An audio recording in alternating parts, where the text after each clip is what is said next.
My name is Jamie. Standing in this room, watching as my once peer Brant's face goes from confusion to a deathly pale in mere seconds, I feel a strange mix of satisfaction and disappointment. The room is so quiet that I can hear the nervous breathing of my colleagues. I've just revealed that I, not some faceless authority, approved the new rules he thought would push me out of my 11-year career at Horizon Enterprises. Let me take you back to understand how I got to this pivotal moment. I grew up in a small town where hard work was valued above all else. My parents were simple yet strong-willed individuals. My father, a mechanic, taught me the importance of precision and doing things right the first time. My mother, a schoolteacher, instilled in me the values of integrity and standing up for what was right, even when it was difficult. I joined Horizon Enterprises straight out of college, full of idealism and a desire to make a difference. I was quickly assigned to the compliance division, a role that required me to double-check every process and ensure that all regulations were followed. This division was often the least popular in the company, as we were the ones who asked the tough questions and said no when shortcuts were proposed. For 11 years, I believed that my dedication and hard work were appreciated. I showed up early, stayed late, and always made sure that every decision was legally and ethically sound. After all, a single mistake in our industry could lead to financial collapse for clients, job losses, and shattered families. Enter Brant, a 38-year-old manager who had been at the company for 4 years. He was charming, with a way of speaking that made even the most mundane things sound important. At first, we seemed to get along well. But about 5 months ago, things started to change. Brant and a few others approached me with a proposal to streamline approval processes by cutting some steps. I reviewed the plan thoroughly and immediately recognized that it was not legally compliant. If something went wrong, it could have serious consequences for all of us. When I voiced my concerns, Brant was annoyed. Nobody is going to check. This is just to make things more efficient, he insisted. I countered, until someone does check, then what? It's my job to worry about these things. They couldn't force me to approve the plan, so they went around me, finding ways to implement it without my signature. Once I noticed and brought it up, I suddenly became the problem, the one standing in the way of progress. 3 months before the fateful meeting, Brant began excluding me from certain conversations and meetings. Whenever I asked about it, he would give me vague responses like "we handled it already" or "it's nothing you need to worry about." My colleagues also started acting strangely. The friendly banter during breaks stopped. They would lower their voices when I walked by and turn away when I looked at them. I tried to convince myself that I was being paranoid, that I was just stressed or tired. Then came the promotion that never was. There was an opening for a lead position in our division. I had been performing the tasks of that role for 2 years.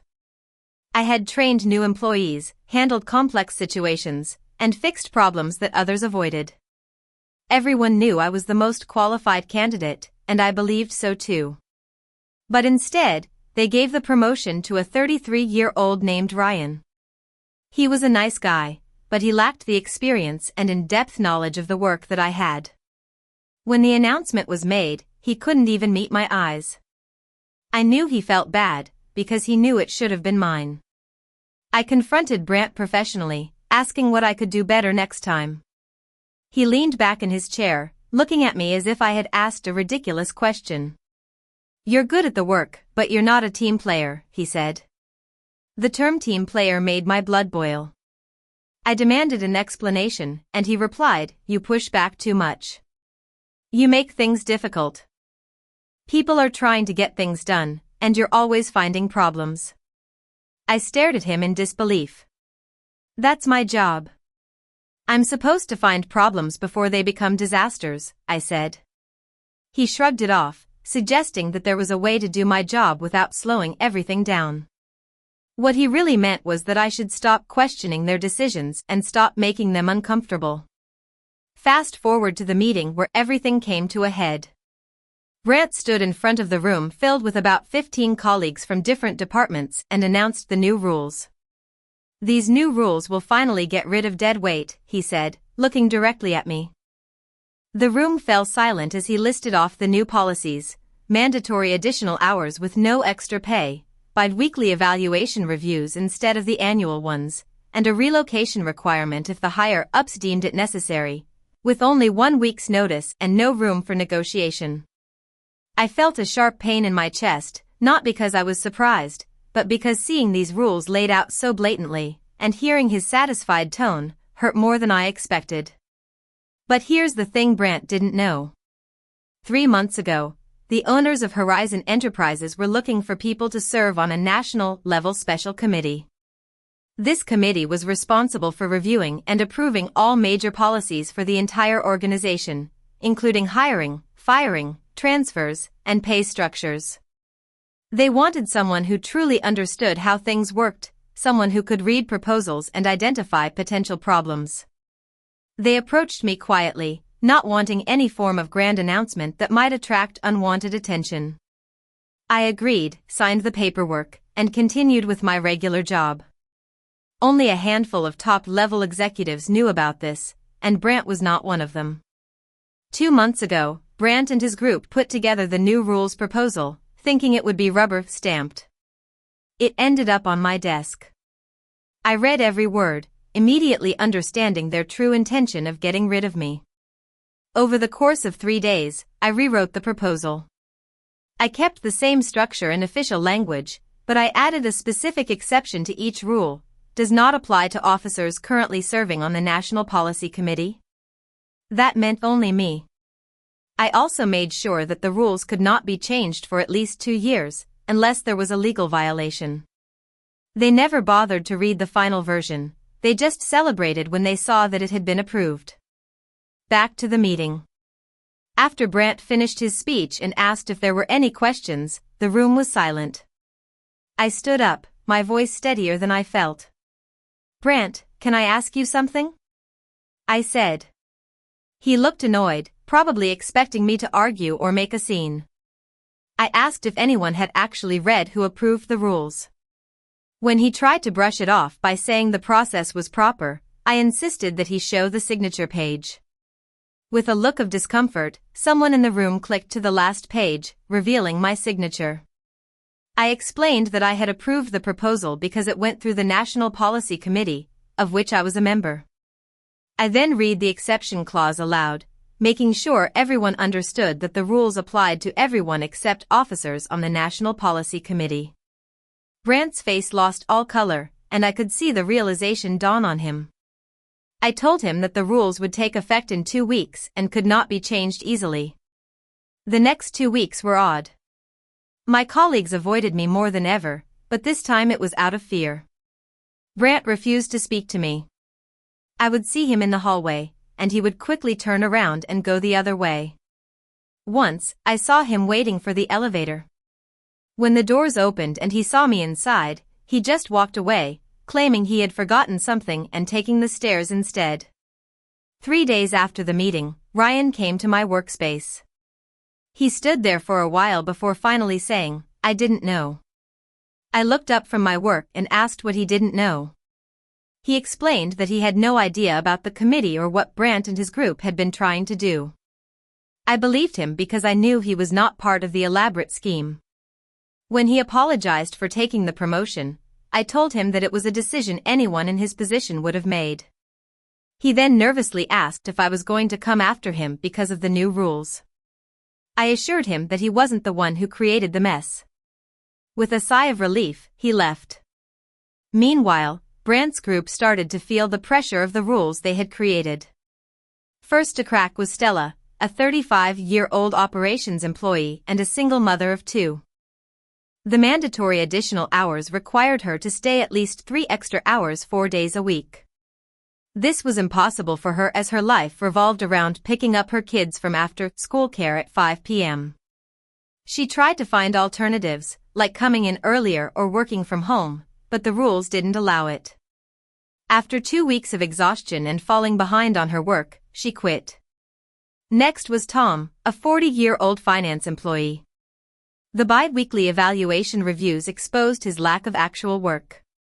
He was great at talking in meetings and making himself seem important, but when it came to delivering tangible results, he came up short. With each review, the list of his problems grew. He tried to argue that the reviews were too frequent and harsh, but there was nothing he could do. After 6 reviews, he was put on a performance plan. Realizing his days were numbered, he found another job and left the company within a month. Lori and Sam, both managers, were hit with the relocation requirement at the same time. Lori, who had recently bought a house with her husband, was told to relocate 4 hours away, while Sam had to move 5 hours away. Lori tried to fight it, saying it was unfair, but the rules were clear. Her husband had his own job and life, and they couldn't uproot their lives on such short notice. In the end, she took a demotion at a local organization. Sam, on the other hand, decided to take the relocation but couldn't handle being away from his family and living in an unfamiliar place. He returned after 3 months and took a lower-level position elsewhere. Brant held on longer than I thought he would. His pride probably wouldn't let him quit, or perhaps he believed he could find a loophole. But the additional hours took a toll on him. He was used to leaving early, playing on his phone, and taking long breaks. Now, he had to be present and actually work. The evaluation reviews were even worse. When his performance was dissected every 2 weeks, it became clear that he didn't do much on his own. He was good at delegating and taking credit for others' work, but his own contributions were minimal. 3 months after the rules took effect, he was put on a performance plan.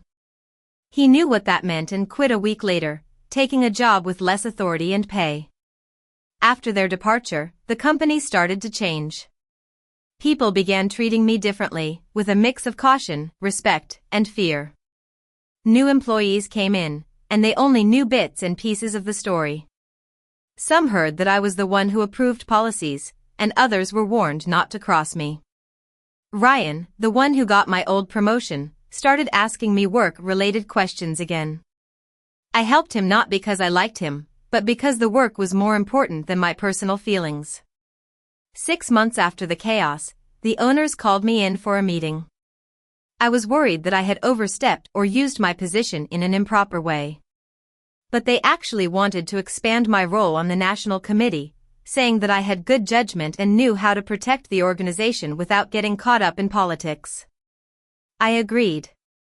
A year after the meeting, I was offered Brant's old position. I almost declined. I didn't want to deal with the politics and the people management that came with being a manager. But then I thought about the alternative, someone like Brant, who would cut corners and punish those who questioned them. So, I said yes. On my first day as the manager, I called a meeting. I told my team that I wasn't going to give a long speech about change. I simply expected them to do their work right, ask for help when needed, speak up if they saw a problem, and take responsibility for their mistakes. I also said that I didn't care if they liked me, I only cared about the quality of the work. A young team member asked what would happen if we disagreed. I told him to bring his reasons to me. If he was right, I would listen, if he was wrong, I would explain. But I expected him to come directly to me instead of going around me. The first month as a manager was tough, not because of the work itself, but because of the people. Some were waiting for me to fail, watching for any mistake. Others were overly eager to please, agreeing with everything I said even when I was clearly seeking their opinion. However, there was one person who was different. Maya, a 28-year-old employee who had joined the company 8 months before the whole mess with Brant started, came to me about 3 weeks after I took over. She pointed out that the vendor contract approval process was inefficient, as it involved double-checking already verified information. I asked her what she would change, and she had a well-thought-out plan that she had even tested on some smaller contracts. I gave her the green light to implement it, much to her surprise. 3 weeks later, her new process cut the approval time in half, with no mistakes. Word spread, and other employees started coming to me with their ideas. I evaluated each one and either approved or rejected it, always explaining my reasons. There was still resistance, though. Gary, a long-time manager from another floor, was unhappy about my promotion. He started challenging my decisions and telling his team to ignore the new processes. I let it slide for a while, thinking he would get tired. But it all came to a head during a meeting about a client's delay issue. When I explained the situation and the steps we were taking to fix it, Gary interrupted, implying that I was the cause of the problem. Instead of arguing, I agreed that he might be right. I proposed that for the next month, his department could follow the old processes, and we would compare the results at the end. 4 weeks later, it was clear that my team had processed 30% more work with fewer errors, while Gary's department remained unchanged. After that, Gary never challenged me again. Over the next few years, the rules I had rewritten expired. I decided not to extend them because I no longer needed to use fear as a management tool. The remaining employees were either good at their jobs or smart enough not to cause trouble.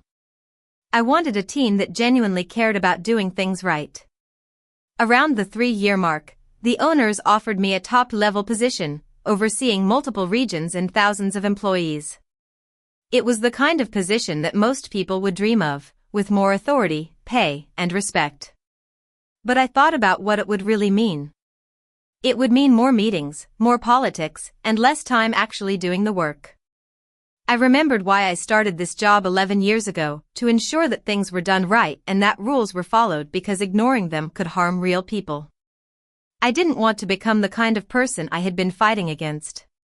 So, I declined the offer and asked instead to have the authority to audit any department or region whenever I suspected something was wrong. The owners agreed, and for the next 2 years, I became the person everyone was a little afraid of.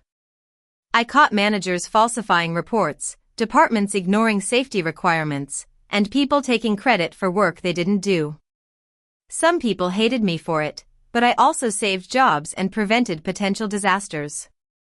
5 years after that fateful meeting, I'm still at Horizon Enterprises. Most of the people from that day are gone. New faces have come in, and they only know parts of the story. One of the new hires once asked me how I had lasted so long. I told her that I didn't try to be likable, I tried to be right, and when people tried to push me out, I made sure I was too valuable to lose. But later, I realized that the truth was more complicated. I was lucky to be on the committee, and Brant was foolish enough not to read the proposal he submitted. If things had been different, I could have been the one pushed out. But I survived, and I made sure those who tried to destroy me paid the price. Whether it was revenge or justice, I'm still not sure. All I know is that I'm still here, making sure things are done right, and no one has tried to push me out again.